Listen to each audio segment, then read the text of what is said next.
Oke, assalamualaikum warahmatullahi wabarakatuh. Perkenalkan, nama saya Rivaldi Febrian Eka Putra dari kelas SK Bukit Unsri Palembang. Nah, dengan NIM 09113821264145. Di sini saya akan mempresentasikan materi dari tugas fisika. Materinya adalah medan listrik statis oleh distribusi muatan dipol listrik.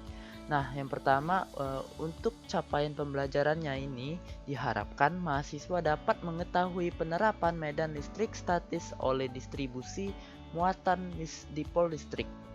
Oke, yang pertama adalah uraian materi, sejarah dan peristiwa terkait listrik statis. Listrik statis adalah cikal bakal ditemukannya teori medan listrik, di mana pertama kalinya pengamatan tentang listrik statis dilakukan di zaman Yunani kuno oleh Thales Miletus di tahun 625 sampai 547 sebelum Masehi. Ketika itu, Thales mengambil batu ambar yang kemudian digosokkan ke kain wol.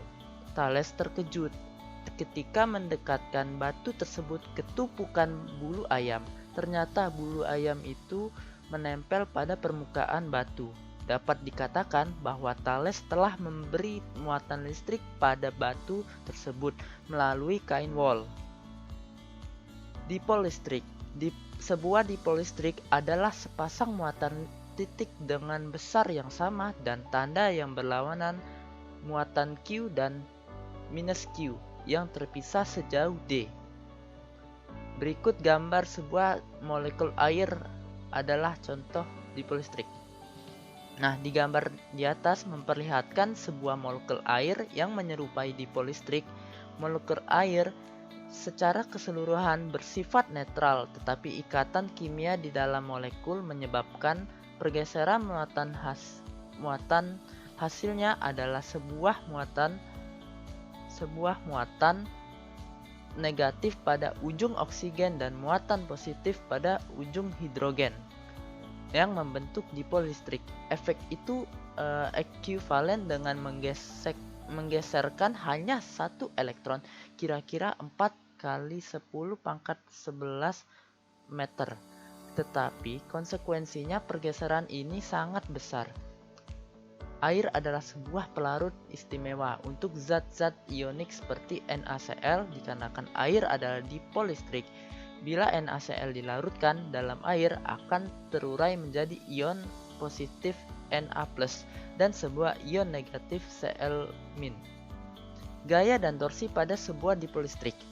Untuk mengawali pembahasan dari pertanyaan di atas, kita coba tempatkan sebuah dipol listrik dalam sebuah medan listrik luar homogen E.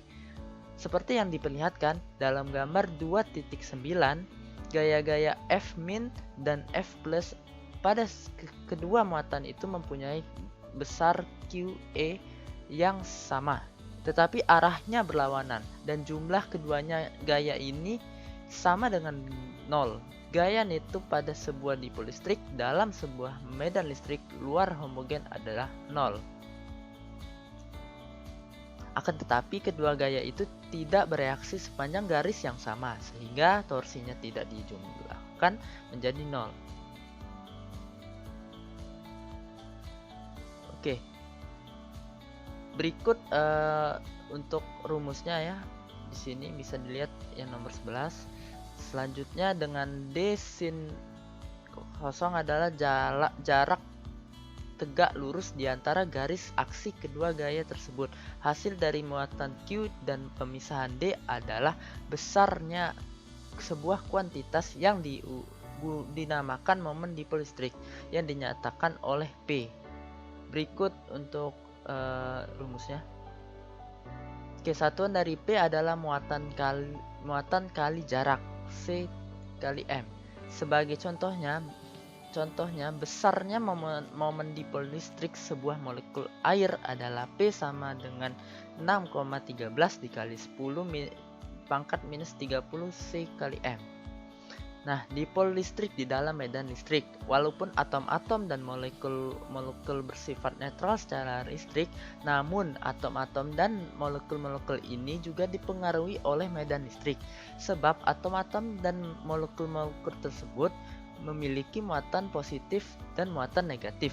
Kita bisa menganggap sebuah atom terdiri dari inti atom bermuatan positif dan dikelilingi oleh awan elektron yang bermuatan negatif, karena jari-jari inti sekitar 100.000 kali lebih kecil dibandingkan awan elektron. Momen dipol suatu atom atau molekul nonpolar di dalam medan listrik disebut momen dipol induksi. Momen dipol induksi ini mempunyai arah yang sama dengan medan listrik. Jika medan listrik yang homogen, tidak ada gaya total disebab gaya pada muatan di positif maupun negatif sama besar dan berlawanan arah. Namun demikian, bila medan listriknya tidak homogen, akan ada gaya total yang bekerja pada dipol tersebut. Nah, pada beberapa molekul, pusat muatan positif tidak berimpit dengan pusat muatan negatif, walaupun tidak ada medan listrik di luarnya. Oke, torka dapat ditulis sebagai perkalian silang dari momen dipol P dengan medan listrik E. Berikut untuk rumusnya. Jika dipol berputar melalui sudut D0, medan listrik melakukan kerja berikut penjelasannya. Oke, kemudian tanda minus dimunculkan akibat torka cenderung menurunkan Q dengan membuat kerja ini dengan penurunan energi potensial akan kita peroleh sebagai berikut. Dengan mengintegrasikan kita peroleh sebagai berikut. Lalu biasanya kita pilih energi potensial menjadi 0 pada saat dipol tegak lurus medan listrik, yaitu ketika 0 sama dengan 90 derajat. Kemudian UO sama dengan 0 dan energi potensial menjadi sebagai berikut. Oke, selanjutnya saya akan memberikan contoh soal. Yang pertama adalah siapakah orang yang pertama kali menemukan listrik statis? Orang yang pertama kali yang menemukan listrik statis itu saat di zaman Yunani kuno oleh Thales Miletus di tahun 625 sampai 547 sebelum Masehi. Nah, jelaskan apa itu momen dipol listrik. Momen dipol listrik adalah suatu keadaan yang menunjukkan sifat-sifat dipol dalam medan listrik berdasarkan vektor. Keberadaan momen merupakan hasil dipol yang terdiri atas pasang muatan listrik yang sama besar. Oke, berikut untuk tugas dan lembar jawaban diskusi. Bisa dilihat di sini. Oke, baiklah, sekian untuk presentasi dari saya. Saya tutup. Wassalamualaikum warahmatullahi wabarakatuh.